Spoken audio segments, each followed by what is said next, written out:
Muy buen día, muy buenos días. Desde una mañana con mucho sol en Temuca, pero con algo de frío nuevamente. Bajamos a los 6 grados y vamos a llegar a los 18, así que nos consolamos. Pero bien abrigado por dentro y por fuera. Por dentro por el fuego del Espíritu Santo y por fuera con algo de ropa nos permite seguir. Qué bueno es Dios que nos permite continuar compartiendo la palabra del Señor y hablar y seguir hablando de Jesús. Y hoy tenemos la segunda parte de Perseguidos por causa de Cristo, pero antes quiero hacer un resumen, un recuento. Así que bienvenidos a quienes están conectando. Bienvenida hermana Jessica, cariños. Saludos en esta nueva etapa que comienzan a vivir como familia. Entonces vamos a abrir la Biblia.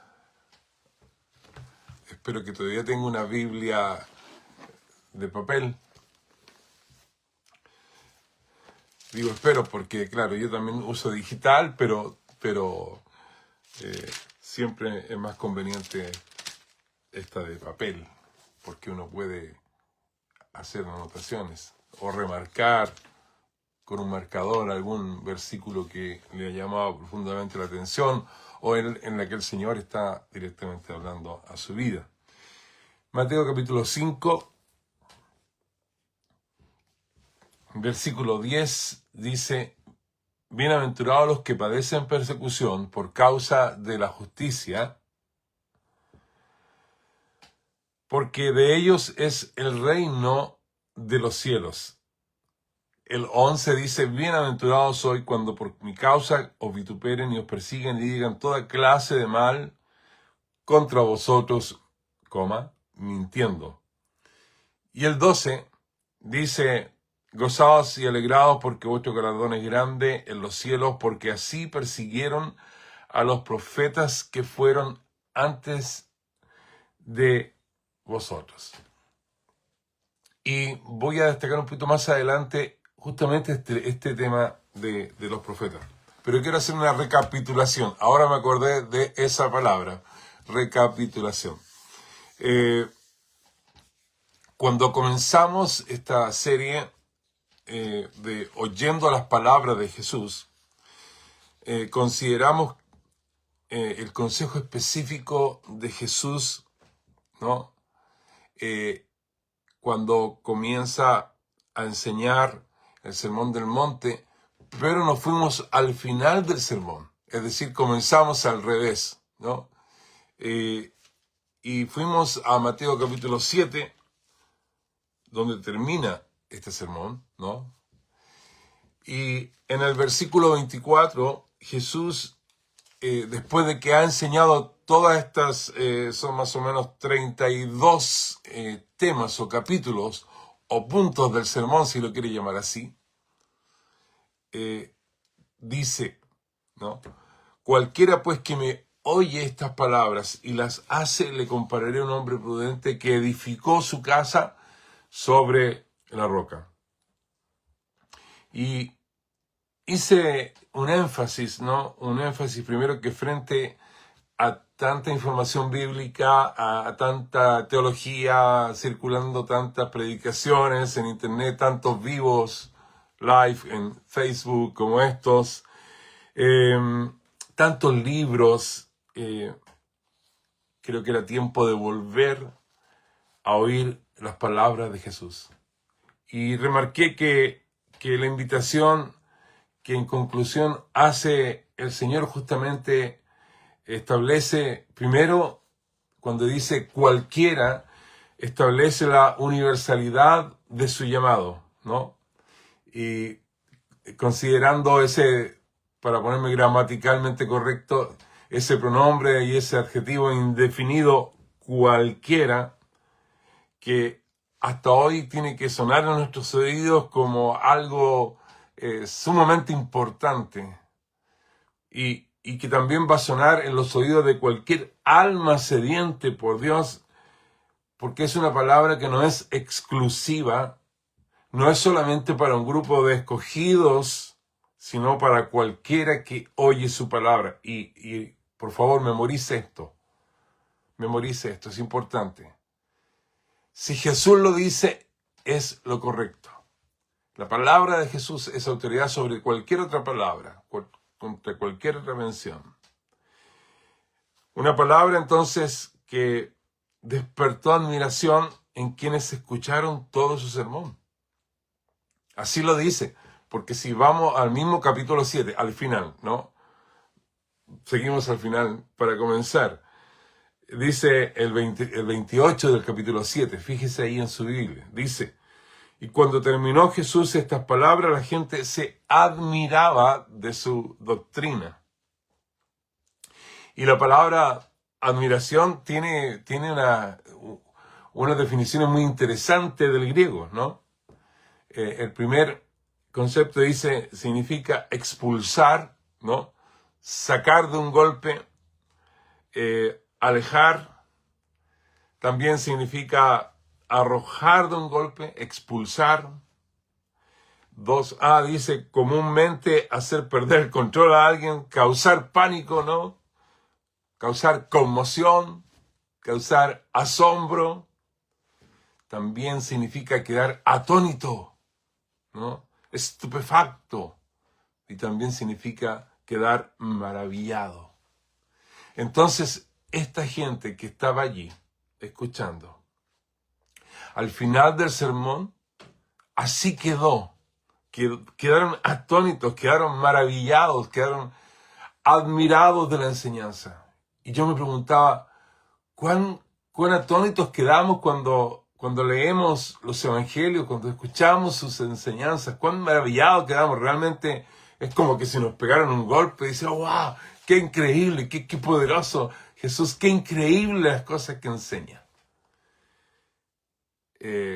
No me quiero poner yo como ejemplo, sería muy feo. Pero en este sentido puedo decir que me ha ocurrido de que no he quedado atónito a veces. Y no es que ahora descubro la pólvora y quiero creerme delante de ustedes como el más experto en esto, sino que la verdad es que cuando comencé y volví a los evangelios, eso me fue ocurriendo y por esa razón sentí esta motivación de poder compartirlo, porque no quiero compartirlo solamente porque quiero predicar un sermón.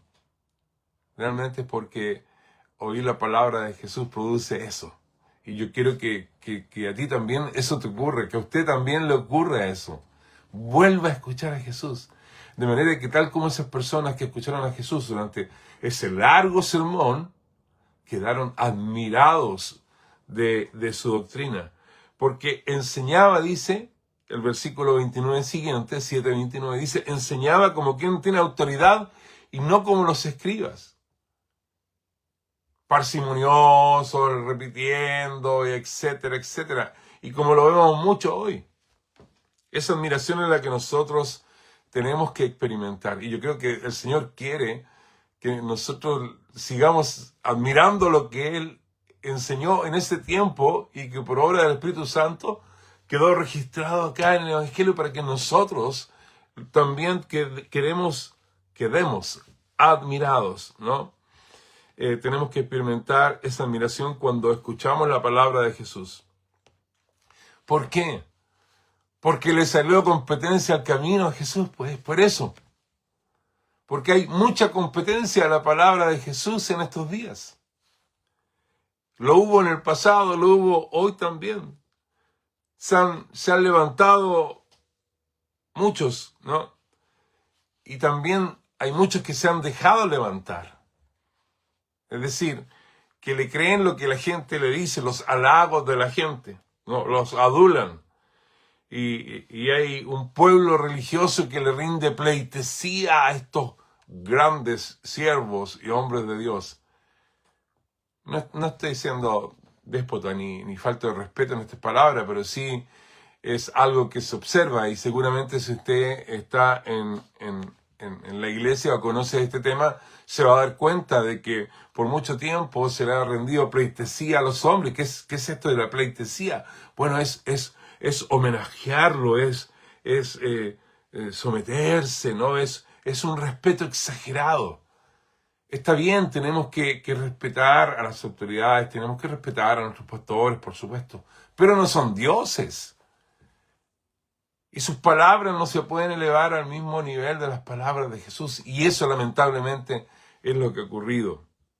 También tenemos abundante ejemplo en la historia de la iglesia en donde hombres se levantaron trayendo sus propias doctrinas. Y esto es verificable. Lo que yo estoy hablando no es una invención, no es un relleno. Son verificables.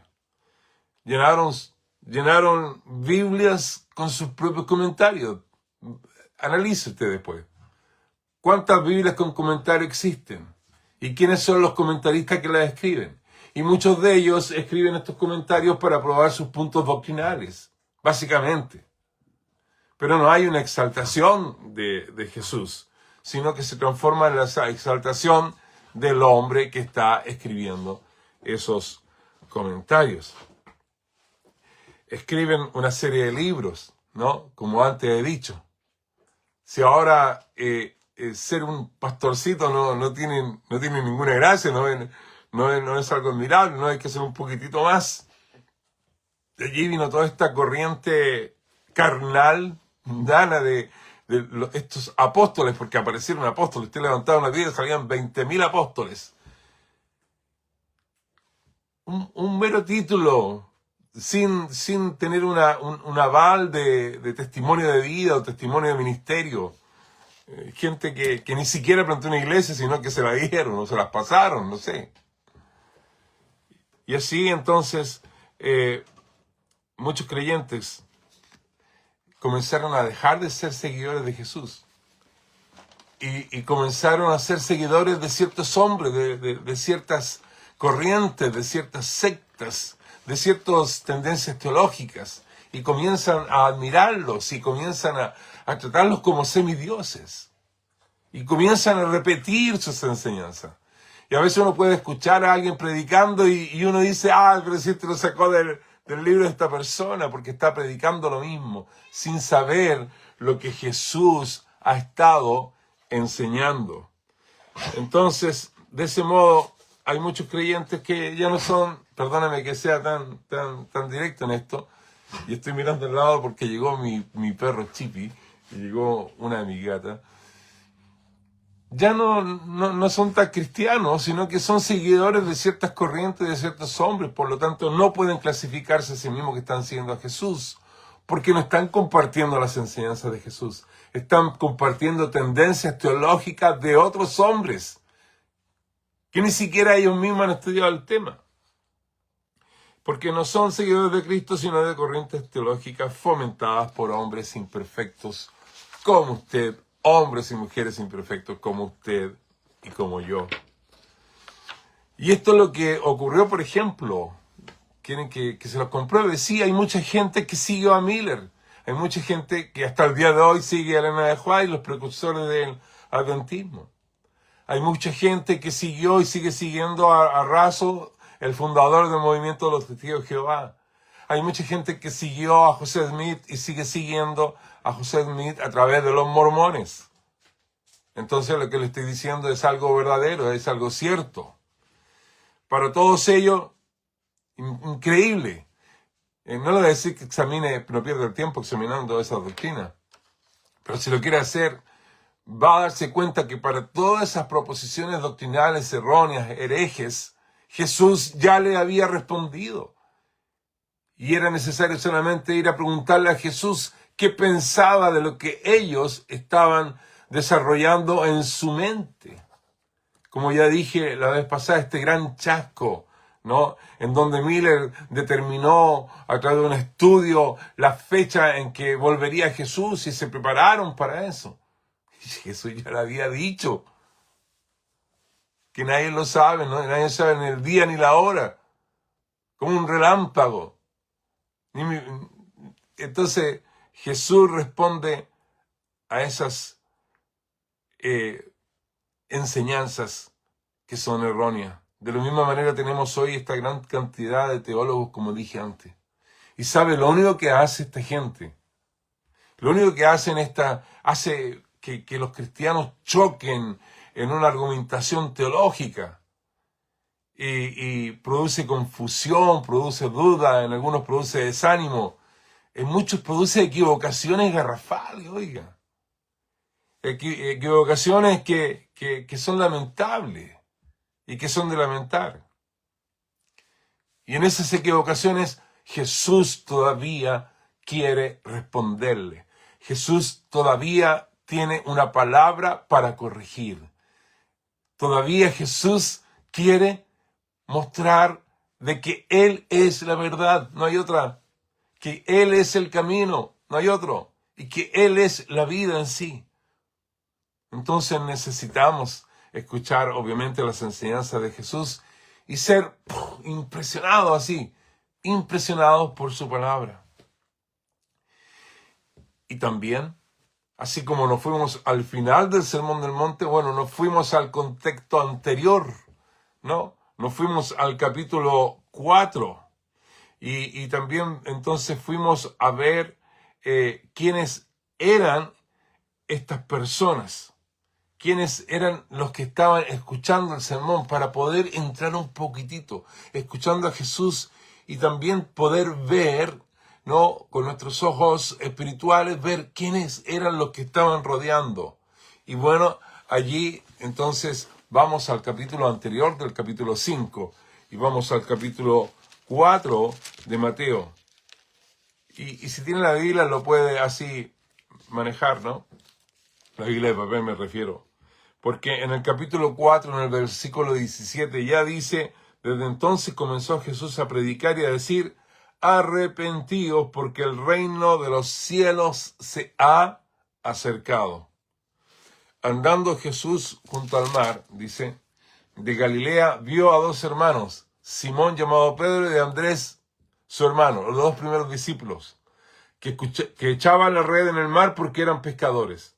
Y les dijo: venid en pos de mí y los voy a hacer pescadores de hombres. Les definió el futuro inmediato. Deja tu vida pasada, esta es tu futura.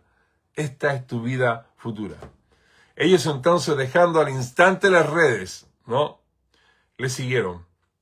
Pasando de allí, vio a otros dos hermanos, Jacobo, hijo de Zebedeo, y Juan, su hermano, en la barca de Zebedeo, su padre, que remendaban sus redes, y los llamó. Y ellos, dejando al instante la barca y a su padre, le siguieron.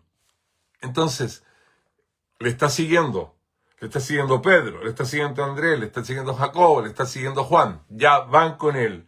Y allí empieza, y dice, en el versículo 23, dice: y recorrió Jesús toda Galilea, enseñando en las sinagogas de ellos y predicando, ¿qué cosa? Nuevamente, el evangelio del reino, es clave.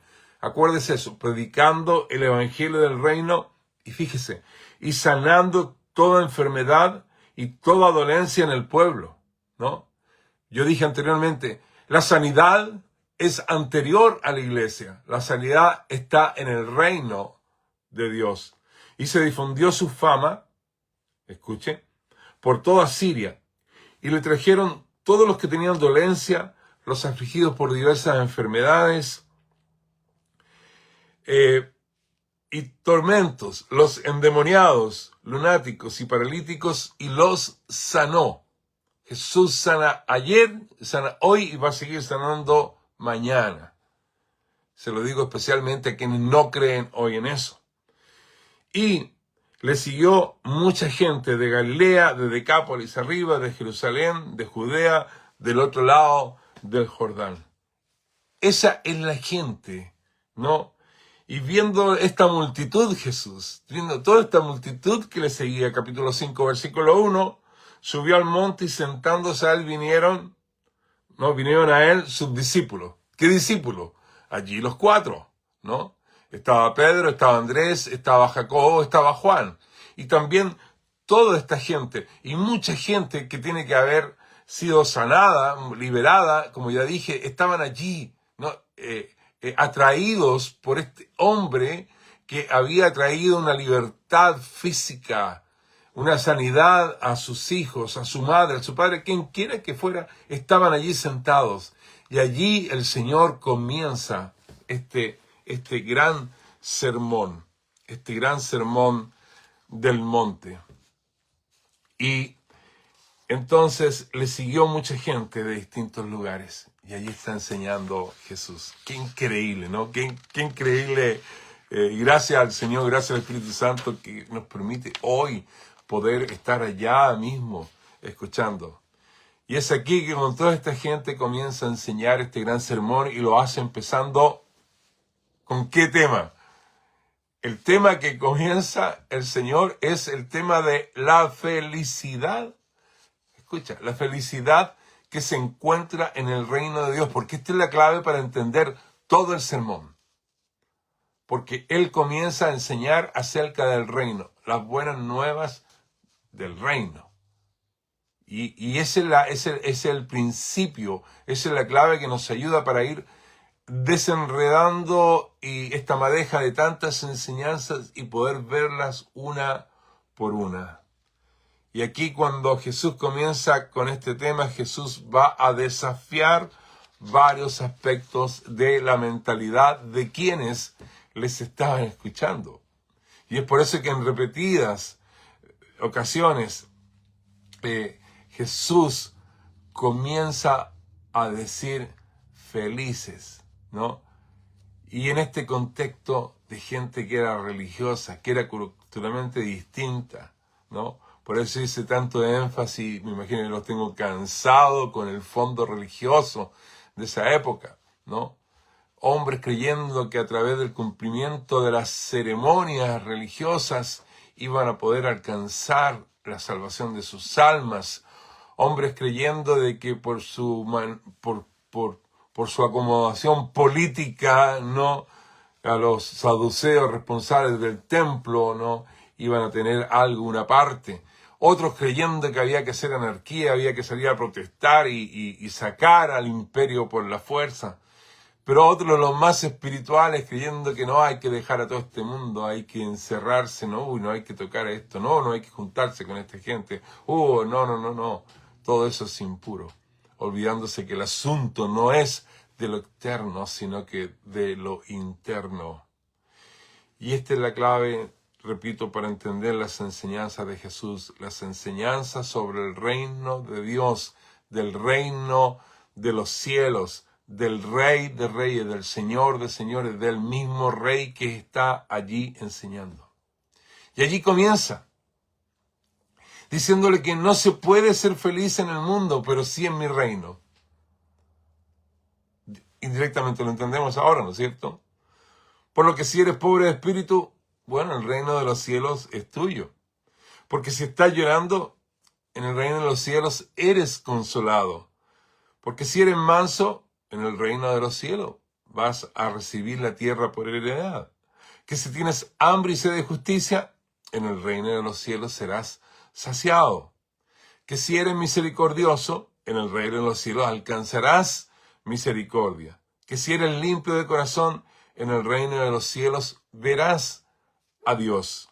Que si eres un pacificador, en el reino de los cielos serás llamado hijo de Dios, porque te pareces a Dios, no te pareces a tu Padre.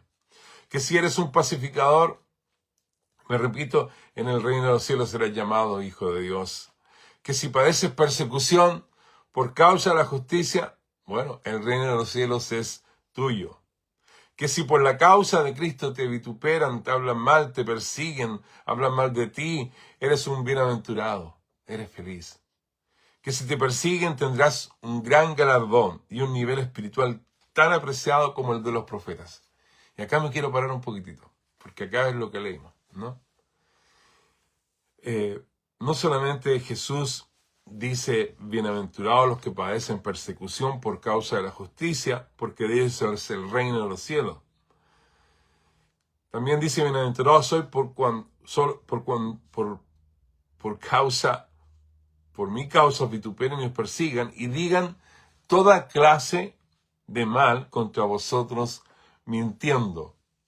Gozaos y alegraos porque vuestro galardón es grande, ¿no? Entonces, de bienaventurado pasa de gócense, alégrense. Es decir, va aumentando esa emoción que debieran sentir. Pero aquí nuevamente hay algo contracultural, porque les dice, porque así persiguieron a los profetas que fueron antes de vosotros. Objetivamente se podía decir que este era un contrasentido, decirle a esa gente que tenía que ser feliz, gozarse, alegrarse por la persecución por su causa, poniendo como ejemplo el sufrimiento de los profetas. Algunos de estos predicadores cultos o hermanos que siempre están criticando los sermones de otros habrán dicho, oye, homilíticamente este sermón es incorrecto. Ese es un ejemplo que realmente no está alineado con el tema de la felicidad. ¿Cómo se le ocurre nombrar eso? Porque no hay nada de feliz al ver el tema de los profetas. Y la mayoría de quienes escuchaban a Jesús eran judíos y por lo tanto ellos desde niños conocían la historia de las cosas que habían experimentado y los sufrimientos que habían experimentado los profetas. Nadie en su sano juicio entonces puede dar un ejemplo de sufrimiento, persecución y muerte para decirle a la gente que sea feliz, que se goce, que se alegre. Y esto es lo que le estaba diciendo Jesús. Y si vamos a la palabra, un poquitito vamos para tocar este punto porque es importante.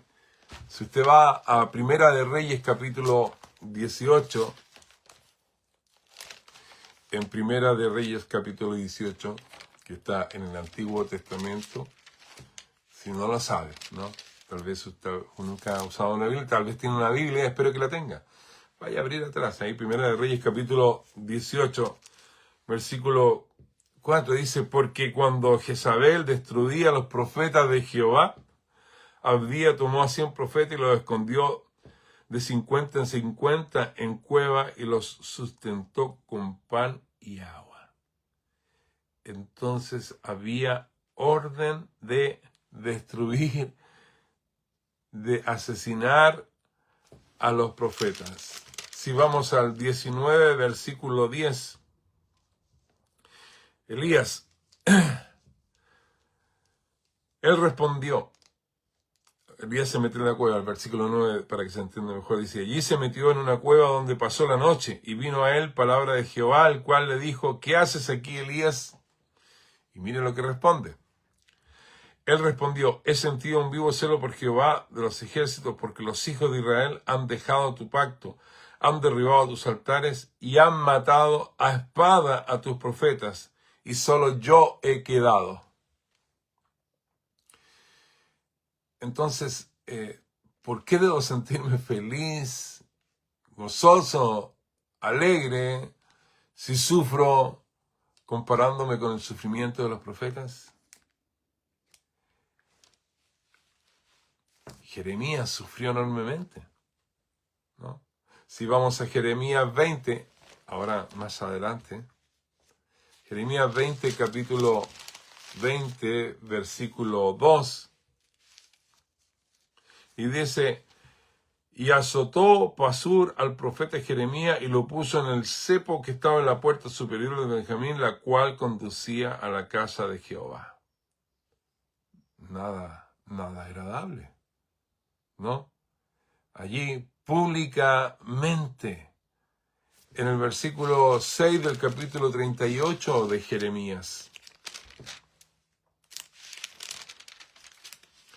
38 de Jeremías, versículo 6.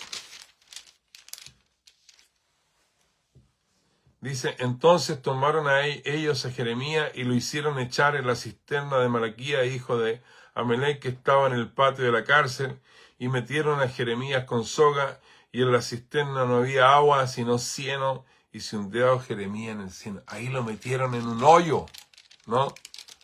No se puede ser feliz en una situación así. Otros profetas, en Nehemías 9:26, seguimos más adelante. o más atrás. Nehemías 9:26. Va allí antes de los Salmos, después de Esdras, 9:26. Nehemías 9:26. Pero te provocaron a ira y se rebelaron contra ti, ¿no? Y echaron tu ley tras sus espaldas y mataron a tus profetas que protestaban contra ellos para convertirlos a ti, e hicieron grandes abominaciones. Usted puede seguir estudiando la palabra, ¿no? Micaías sufrió, Amós fue amenazado, Urías, hijo de Semaías, también fue ejecutado con espada, ¿sí? Y entonces Jesús está usando este ejemplo, ¿no? Se tienen que haber acordado. Pero está diciendo de que feliz es el que sufre por causa de él, ¿no? Y hace entonces la comparación con estos profetas. Y lo que está queriendo establecer Jesús ya desde ese comienzo, queriendo establecer de que el camino, ¿no?, que está proponiendo él a sus discípulos que le van a seguir, no es un camino de maravillas. Por eso es que estas enseñanzas de Jesús son tremendamente contraculturales. Ayer, son hoy y van a ser mañana. Esas enseñanzas no han cambiado, ni tampoco las consecuencias. Porque los discípulos van a enfrentar inevitablemente a los poderes de este mundo. Sean poderes políticos, sean poderes religiosos, cualquier tipo de poder antagónico al reino de Dios. El reino que Jesús anuncia no se acomoda a los sistemas humanos de poder, prestigio o conveniencia, sino que está expuesto y está exponiendo lo que es el principio del reino de Dios, y el reino de Dios entonces propone un nuevo orden basado en la humildad, en la verdad, en la misericordia. Y por eso que cuando decimos que el conflicto es inevitable, porque el conflicto es con los valores del reino y los valores del mundo.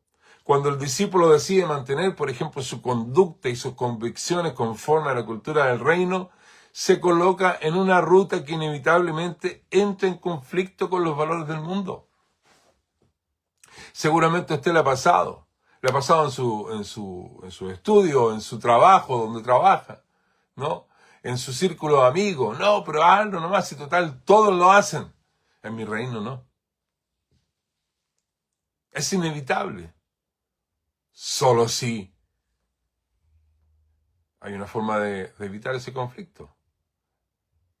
Y la forma de evitarlo es simplemente aceptar la lógica del mundo y adaptarse y seguir la corriente de este mundo, y listo, no tiene ningún conflicto. Nadie se le va a oponer, nadie le va a criticar, nadie lo va a tratar diferente, nadie va a hablar mal de usted, nadie lo va a ofender, nadie le va a tirar una piedra, nadie le va a decir, ay, qué antipático este hombre, qué antipática esta señora que siempre me está diciendo estas cosas.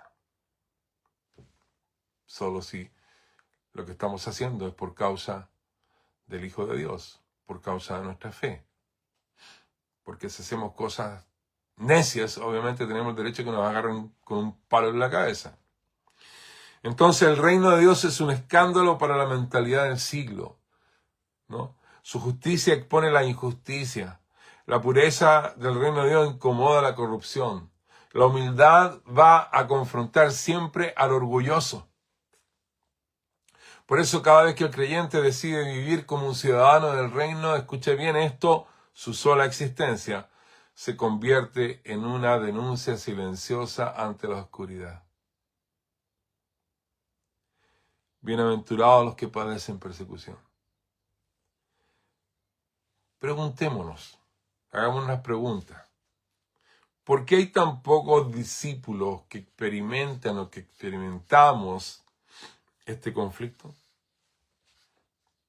¿Por qué tantos cristianos parecen vivir en paz en el mundo sin oposición, sin resistencia? Pregunta. ¿Acaso el mundo ha cambiado y ahora aplaude al Evangelio? No.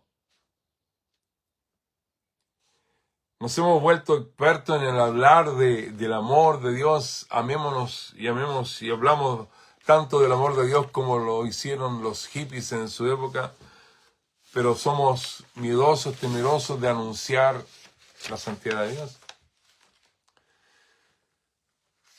¿Estamos tomando la preferencia de ser aceptados en la cultura de este mundo o en la cultura del reino?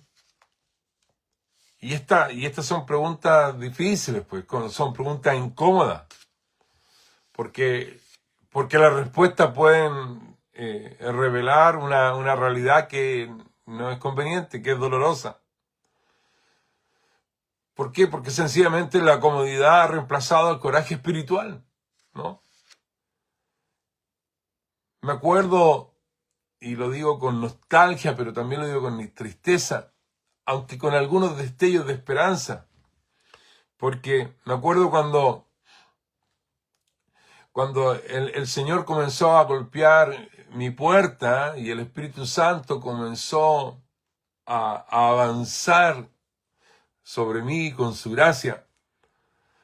Me acuerdo haber escuchado afuera en la calle del lugar donde estaba los hermanos evangélicos cantando, que se paraban en la esquina entonces a predicar.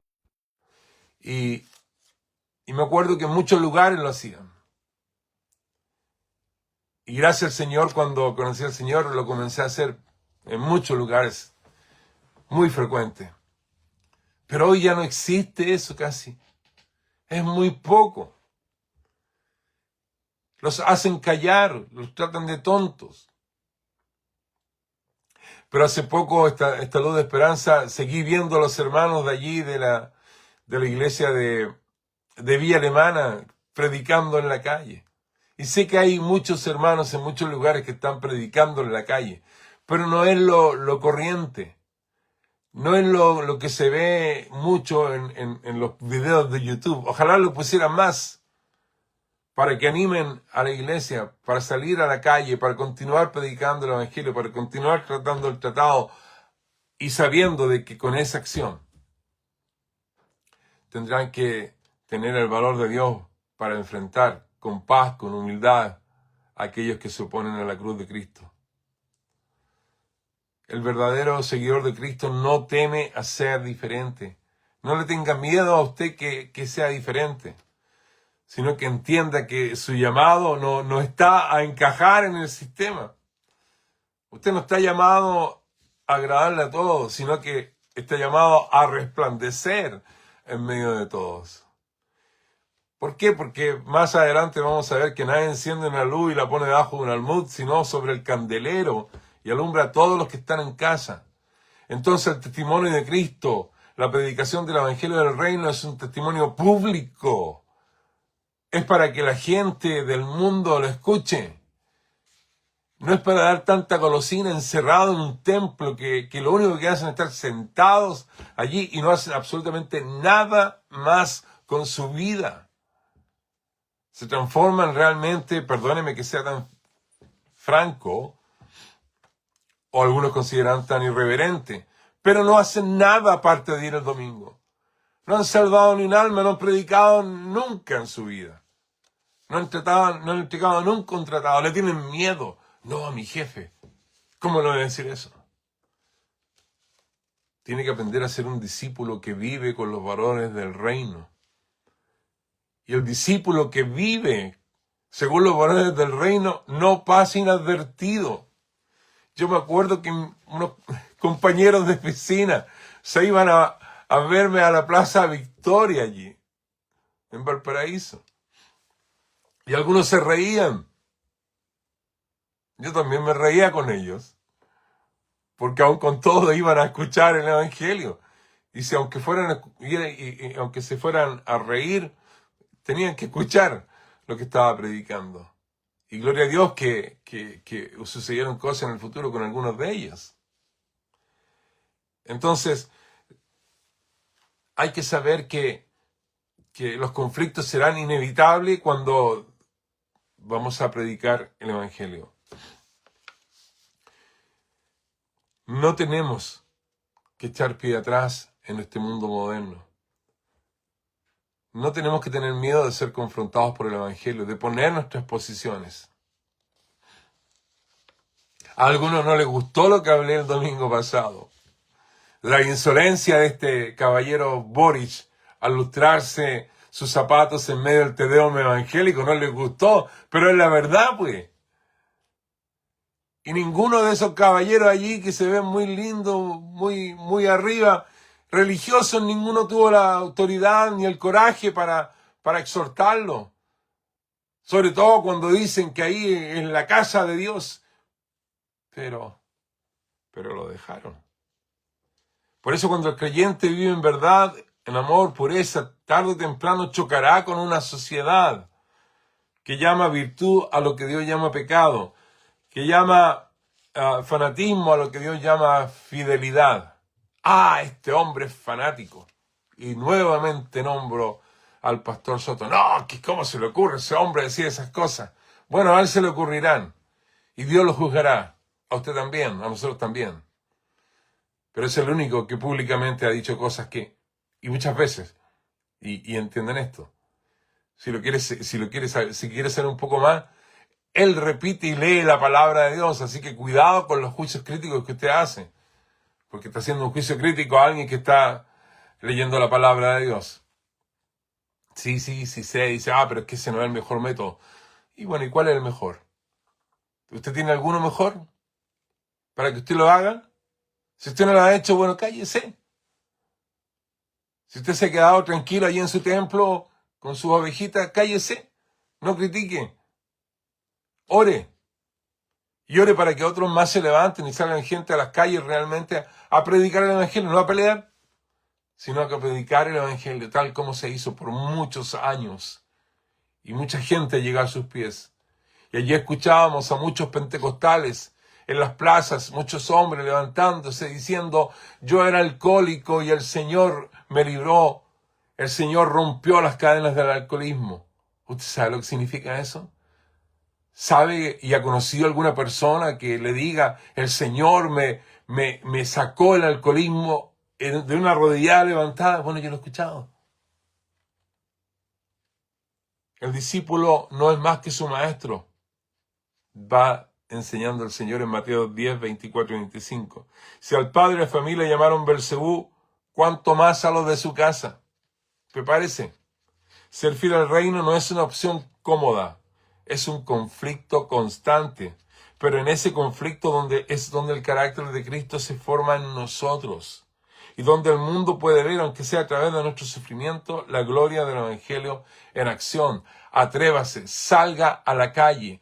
Vaya a predicar de Cristo. Tome un tratado. ¿No tiene tratado? Comuníquese conmigo. Yo le mando.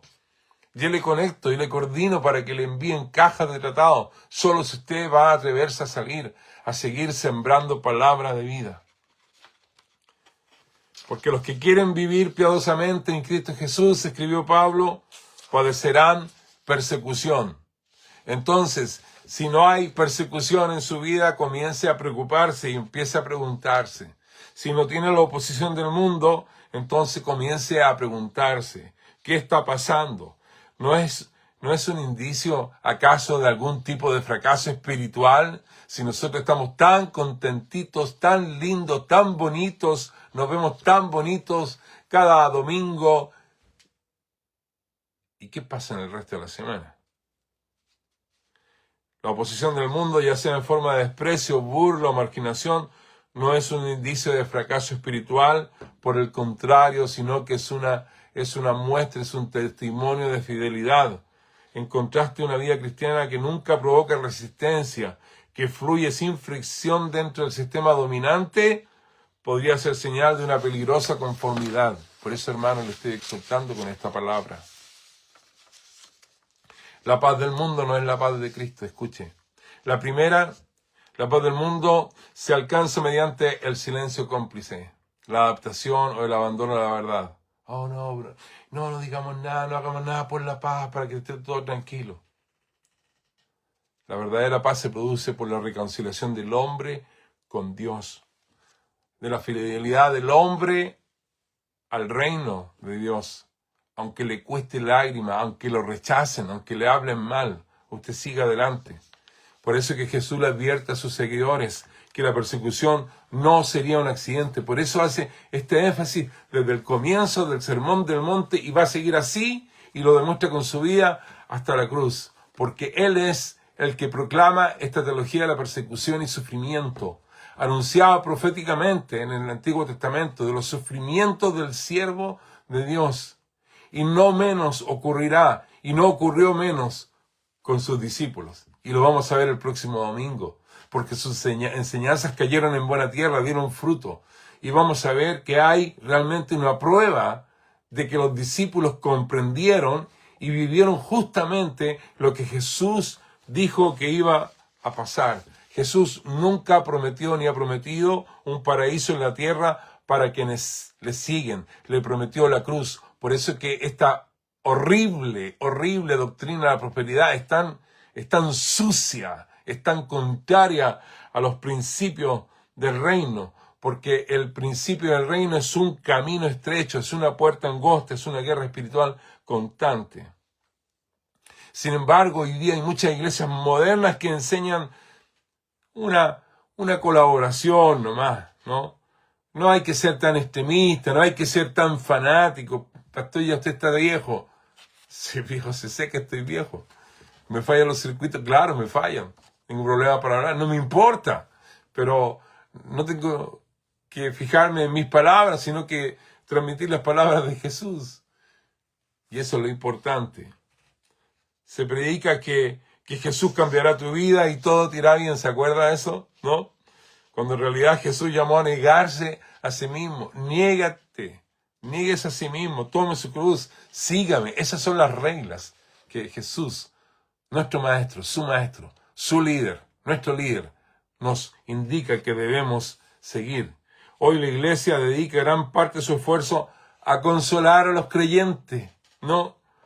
Pero no por causa del sufrimiento por el evangelio. Los consuelan por causa muchas veces de decisiones erróneas, otras veces por aflicciones que van a ocurrir en este mundo y que tenemos que saber y que madurar y que van a estar allí y listo. Ocurren sufrimientos porque hay un mundo cruel e injusto y eso lo sabemos, donde el que tiene más dinero tiene más poder, también es verdad. Pero por otro lado, nosotros tenemos que vivir frente a esas condiciones con fe.